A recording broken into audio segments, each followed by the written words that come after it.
2019 సంవత్సరం ఫిబ్రవరి 14వ తారీఖున భారతదేశంలో ఒక దుఃఖకరమైన సంఘటన జరిగింది. దాన్ని బ్లాక్ డేగా భారత ప్రభుత్వం ప్రకటించింది. ఎందుకంటే సిఆర్పిఎఫ్ సంబంధించిన కొంతమంది భారత సైనికుల్ని మొదలు కొంతమంది ఉగ్రవాదులు చంపేశారు, సుమారు ఒక 40 మంది వరకు. దాని భారత ప్రభుత్వం బ్లాక్ డే కింద ప్రకటించితే చాలా విషాదకరమైనటువంటి రోజు, చాలా దుఃఖకరమైనటువంటి రోజు, చాలా బాధాకరమైనటువంటి రోజు కింద భారత ప్రభుత్వం 2019 సంవత్సరం ఫిబ్రవరి 14వ తారీఖుని ప్రకటించడం జరిగింది. అయితే భారత ప్రభుత్వం భారతదేశాన్ని రక్షించడం కోసం సైనికులు చనిపోయిన సేవకుల కోసం భారత ప్రభుత్వం దుఃఖ రోజుని ప్రకటించింది. అయితే ప్రపంచంలో అతి ఎక్కువగా ఆరాధించబడే దేవుడైన యేసుక్రీస్తు ప్రభు చనిపోతే మరి మంచి రోజుకి ఎందుకు పరిగణిస్తున్నాం? మంచి రోజు ఎందుకు అవుతుంది? గుడ్ ఫ్రైడేకి ఎందుకు పరిగణిస్తున్నాం? మనం మంచి శుక్రవారం ఎందుకు పిలుస్తున్నాం అంటే యేసుక్రీస్తు ప్రభు వారు చనిపోయింది ఆయన కోసం అయ్యిందంటే నిజంగానే అది బహుశా దుఃఖకరమైనటువంటి రోజుగా ఉండదేమో. ఒకవేళ యేసుక్రీస్తు ప్రభు వారు తనకు తానే ఒక అనుకోకుండా చనిపోయి ఉంటుంటే అది నిజంగానే దుఃఖకరమైనటువంటి రోజు అయి ఉండదేమో. అయితే యేసుక్రీస్తు ప్రభు వారు ఆయన కోసం మరణించలేదు, అనుకోకుండా జరిగింది కాదు. యేసుక్రీస్తు ప్రభు పుట్టక ముందు 700 సంవత్సరాల క్రితమే ప్రవచనాలు రాయబడ్డాయి. యేసుక్రీస్తు ప్రభు వారు చనిపోవాలని ఎప్పుడో నిర్ణయించబడ్డది. కాబట్టి యేసుక్రీస్తు ప్రభు వారు చనిపోవాలని ఆయన కోసం చనిపోవడం రాలేదు. ఈ భూమి మీద ఉన్న ప్రతి మనిషిని రక్షించడం కోసం, ప్రతి మనిషికి పాప విమోచన కలిగించడం కోసం, ప్రతి మనిషిని కూడా నిత్య జీవన రాజ్యం తీసుకురావడం కోసం యేసుక్రీస్తు ప్రభు వారు మరణించారు. అందుకే పెద్దలు అంటూ ఉంటారు, సర్వ పాపి పరిహారాలతో రక్త ప్రోక్షణ అవసరం, రక్త పుణ్యదాన పరిహారం, ప్రతి పాపం పరిహరించబడాలంటే రక్తం చిందించాలి, రక్తం పుణ్యాత్ముడై ఉండాలి. అలా రక్తం చిందించడం వల్ల ప్రతి మనిషికి పాప విమోచన, పాపంలో విజయం పొందగలుగుతారని యేసుక్రీస్తు ప్రభు వారు పుణ్యాత్ముడి కింద లోకాలకు వచ్చి ప్రతి మనిషి చేస్తున్న పాపాల నిమిత్తం, ప్రతి మనిషి చేస్తున్న అపరాధాల నిమిత్తం, మనిషి జయించలేనటువంటి పాపాన్ని జయించడానికి నిత్య రాజ్యాన్ని స్వతంత్రించుకునే అవకాశం ఉండడం కోసం యేసు ప్రభు వారు మనందరి కోసం మరణించారు. కాబట్టి అది మనకు మంచి రోజు. మనకి మంచి రోజు ఎందుకైందంటే యేసయ్య మన కోసం చనిపోయాడు కాబట్టి అది మనకి మంచి రోజు అయింది. యేసుక్రీస్తు కూడా చనిపోయి సమాధిలోకి వెళ్ళి సమాధిలో మరణాన్ని తాకి తిరిగి వచ్చి మరణమాన్ని విజయం ఎక్కడ, మరణమాన్ని ముళ్ళెక్కడ సవాలు విసిన ఏకైక పరిశుద్ధమైన దేవుడు యేసుక్రీస్తు ప్రభువు ఒక్కడే. ఆయన ఒక్కడే మనిషి కోసం ప్రాణం పెట్టిన నిజమైనటువంటి దేవుడు. అలాంటి దేవుడు చనిపోయే ముందు మాట్లాడుతున్నాడు. సర్వసాధారణంగా ఎవరైనా మనిషి చనిపోయే ముందు మాట్లాడే మాటలు చాలా విలువైన మాటలుగా, చాలా పరిశుద్ధమైనటువంటి మాటలుగా, చాలా జాగ్రత్తగా వినాలనుకుంటాం. ఎందుకంటే ఒకవేళ ఎక్కడ ఆస్తి సమకూర్చి పెట్టాడేమో, మనకు తెలియకుండా ఏమైనా ఉంచాడేమో, లేదంటే ఈ వ్యక్తి చచ్చిపోతాడు కాబట్టి మరొకసారి ఈ వ్యక్తి మాట వినడానికి అవకాశం ఉండదేమని చెప్పి వింటూ ఉంటాం. అయితే ఒక మనిషి చచ్చిపోయే ముందు మాట్లాడే మాటలు అంత విలువనిస్తే దేవుడే చనిపోయే ముందు మాట్లాడే మాటలు ఇంకెంత విలువైన మాటలే ఉండాలి. ఈ ప్రపంచంలో 7 వింతలు, ఆ 7 వింతలు కూడా చాలా అద్భుతమైనటువంటి వింతల కింద చాలా మంది కూడా పరిగణిస్తారు. అయితే నేను అంటాను, యేసుక్రీస్తు ప్రభు వారు చనిపోయే ముందు మాట్లాడిన 7 మాటలు అద్భుతాలకే మహా అద్భుతమైనటువంటి మాటలు. ఎందుకంటే ఆ సందర్భంలో ఆయన అసలు మాట్లాడలేనటువంటి పరిస్థితి, ఆ సందర్భంలో చాలా భయంకరమైనటువంటి పరిస్థితిలో యేసుక్రీస్తు ప్రభు గారు మాట్లాడారు. గురువారం సాయంత్రం అంటే నిన్న సాయంకాలం మధ్యాహ్నం 3 అయింది. అంటే ఆ కాలంలో యేసుక్రీస్తు ప్రభు గారు ఉన్న కాలంలో పస్కా పండుగ కోసం శిష్యులకు చెప్పారు, అరే బాబు ఎవరైనా చూడండి, మనకి ఎక్కడైనా ఒక స్థలం చూడండి, మనం పస్కా పూజించాలి, విందు ఆచరించాలి. యేసుక్రీస్తు ప్రభు వారు శిష్యులు చెప్పిన తర్వాత శిష్యులు చూశారు ఒక స్థలాన్ని. చూసిన తర్వాత యేసుక్రీస్తు ప్రభు గారు చెప్పిన తర్వాత యేసుక్రీస్తు ప్రభు వారు అలాగే 12 మంది శిష్యులు కూడా వచ్చారు స్థలానికి. వచ్చిన తర్వాత అప్పుడు యేసుక్రీస్తు ప్రభు గారు రొట్టె విరిచి సర్వసాధారణంగా యేసుక్రీస్తు గారు కుడి పక్కన యోహాను, ఎడం పక్కన పేతురు, చుట్టూరు జనాలందరూ కూడా కూర్చుంటుంటారు సర్వసాధారణంగా ఎప్పుడు రొట్టె విరిచినప్పుడు. అయితే ఆ సందర్భంలో కుడి వైపున యోహాను కూర్చున్నాడు, ఎడం వైపున పేతురు ప్లేస్ లో అక్కడ ఇస్కరియోతు యూదా వచ్చి కూర్చున్నాడు. యేసుక్రీస్తు ప్రభు గారు రొట్టె విరిచి అప్పుడు మొట్టమొదటిగా ఇస్కరియోతు యూదాకిస్తూ చెప్తున్నాడు మాట, ఈ రోజు నన్ను పట్టించిపోయే వ్యక్తి ఇతను ఎవరికైతే నేను ముందిస్తున్న రొట్టు అతనే ఈ రోజు నన్ను పట్టిస్తాడు అని చెప్పి యేసుక్రీస్తు ప్రభు వారు ఆ మాటని రొట్టెస్తున్నాడు ఇస్కరియోతు యూదాకి. అలాగే ఇచ్చినప్పుడు ప్రభువా ఏంటి నేను నిన్ను పట్టిస్తానా అంటున్నాడు. ఎవరు? ఇస్కరియోతు యూదా. అక్కడ తెలుసుండి కూడా కావాలని తెలిసిపోయిందని అంటున్నప్పుడు అప్పుడు యేసు నువ్వే అని యేసు ప్రభు అంటే అప్పుడు ఇస్కరియోతు ఏం చేయాలో అర్థం కాక పారిపోయాడు బయటికి. అప్పుడు కమ్మవాళ్ళకందరూ కూడా యేసు ప్రభు గారు ఆ రొట్టె విరిచి ద్రాక్షారసం ఇచ్చారు. అది అయిపోయింది, సాయంత్రం అయింది. యేసు క్రీస్తు ప్రభు గారు శిష్యులు చెప్తున్నారు, ఏమంటున్నారంటే, బాబు నాకు చాలా శోధనలు ఎక్కువైనవి, దయచేసి నా కోసం బలంగా ప్రార్థన చేయండి అని యేసుక్రీస్తు ప్రభు వారు శిష్యులకు చెప్పారు. అలా చెప్పిన తర్వాత యేసుక్రీస్తు ప్రభు వారు నడుచుకుంటూ వెళ్తూ ముగ్గురు శిష్యులను పిలిచారు. పేతురు, యోహాను, యాకోబు ముగ్గురిని పిలిచి మీరు నాతో కూడా రండి అన్నారు. అన్న తర్వాత ముగ్గురు కూడా యేసు ప్రభు గారికి వెళ్తున్నారు అని ఒక తోటలో గెత్సేమనే తోటలోకి వెళ్ళిన తర్వాత శిష్యులను అక్కడ ఉంచి మీరు ముగ్గురు నా కోసం బలంగా ప్రార్థన చేయండి, బాగా ఎక్కువ శోధనలు ఎక్కువ వస్తున్నాయి, దయచేసి నా కోసం ఎక్కువ బలంగా ప్రార్థన చేయండి, నేను ఎదరికి వెళ్ళి నేను ప్రార్థన చేసుకుంటాను, తండ్రితో గడుపుతానని యేసుక్రీస్తు ప్రభు శిష్యులు నాకు నుంచి యేసుక్రీస్తు ప్రభు ఎదరికి వెళ్ళారు. ఒక బండ చూసుకుని ఆ బండ దగ్గర మోకాలే చేయబట్టి యేసుక్రీస్తు ప్రభు గారు తండ్రికి ప్రార్థన చేస్తున్నారు, ప్రభువా ఈ గిన్నె నా దగ్గర నుంచి తొలగించమని, నీ చిత్తమైతేనే తొలగించు, లేదంటే నీ ఇష్ట ప్రకారం చేయమని, నీ చిత్తమే సిద్ధింప చేయమని యేసుక్రీస్తు ప్రభు వారు తండ్రికి ప్రార్థన చేస్తున్నారు. అలా ప్రార్థన చేస్తున్నప్పుడు భయంకరమైన కష్టం, భయంకరమైన ఇబ్బంది, భయంకరంగా చెమట కారిపోతుంది.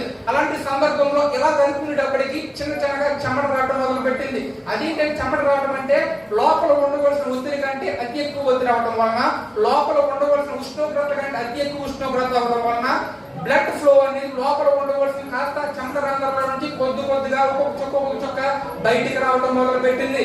అలాంటి సందర్భంలో చర్మం మెత్తగా అయిపోద్ది, ఎవరైనా పట్టుకుంటే చాలా భయంకరంగా నొప్పి వచ్చేసి పరిస్థితుల్లో యేసుక్రీస్తు ప్రభు వారు ఉన్నారు. అలాంటి సందర్భంలో ఉన్నప్పుడు ఇస్కరియోతు యూదా వచ్చి, ఇదిగో నేను ఎవరైనా గుర్తు పెట్టుకుంటానో వారిని మీరు బంధించమని అక్కడ ఉన్న రోమన్ సైనికులకి చెప్పి అక్కడ యేసు ప్రభు గారి దగ్గరికి వచ్చి ముద్దు పెట్టాడు ఇస్కరియోతు యూదా. అప్పుడు రోమన్ సైనికులు తీసుకుని వెళ్ళిపోయారు. అలా గురువారం రాత్రి సుమారు ఒక కోటి తర్వాత ఒక కోటు, మరొక కోటి తర్వాత మరొక కోటు, అలా సుమారు 6 కోట్ల వరకు యేసుక్రీస్తు ప్రభు వారిని నడిపించి తీసుకుంటూ వెళ్ళారు. చివరికి వచ్చిన తర్వాత యేసుక్రీస్తు ప్రభు ఎలా అన్నాడు, కొరడాలతో కొట్టమన్న తర్వాత ఉదయాన్ని యేసుక్రీస్తు ప్రభు వారిని గట్టిగా 39 కొరడాల దగ్గర కొట్టారు. 40 కొట్టొచ్చు కదా అంటే యూదులు 40 నెంబర్ ఇష్టం ఉండదు. ఎందుకు ఇష్టం ఉండదు అంటే 40 ఏళ్ళు వాళ్ళు అరణ్యంలో ఉన్నారు కాబట్టి వాళ్ళకి 40 సంవత్సరాలు 40 రోజులు అంటే 40 అనే మాట వాళ్ళకి ఇష్టం ఉండదు. కాబట్టి 39 దెబ్బలు కొట్టారు, భయంకరమైన దెబ్బలు. ఆ దెబ్బలు మాంసం ఊడి బయటపడినాక భయంకరమైన చిత్రహింసలు బయటపడినాక భయంకరమైన చిత్రహింసలు పెట్టిన తర్వాత అప్పుడు పిల్లల దగ్గర తీసుకొచ్చారు. పెద్దలు తీసుకొచ్చిన తర్వాత ఇదిగో కొట్టమన్నారు, కొట్టాము, అసలు వదిలేయండి చంపేయండి అంటున్నారు. అంతేకాదు 5 రోజుల క్రితం యేసుక్రీస్తు ప్రభు వారిని గాడి మీద నడుచుకుంటూ వెళ్తుంటే బట్టలు పరిచిన వాళ్ళు మట్టలు పట్టుకుని మోస్తన్నదేమన్నా నోరులే ఇప్పుడు యేసుక్రీస్తు ప్రభు గారి సిలువే చంపేయండి, ఆ యేసుని చంపేయండి అంటున్నా ఏ నోరులు. అలా అంటున్నప్పుడు అప్పుడు యేసుక్రీస్తు ప్రభు గారిని తీసుకొచ్చారు. తర్వాత భయంకరంగా 2 చేతులకి మేకులు, కాలికి మేకులు కొట్టి అప్పుడు పొయ్యి తవ్వుతూ కపాలమనబడిన స్థలంలో గొడుగోద కొండ మీద పొయ్యి తవ్వి సిలువల పైకి లేకున్నప్పుడు యేసుక్రీస్తు ప్రభు గారు మాట్లాడుతున్న మొట్టమొదటి మాట లోకసువార్త 23:34 మీరు ఏం చేయుచున్నారో వీరు ఎరుగరు కనుక వీరిని క్షమించుడే.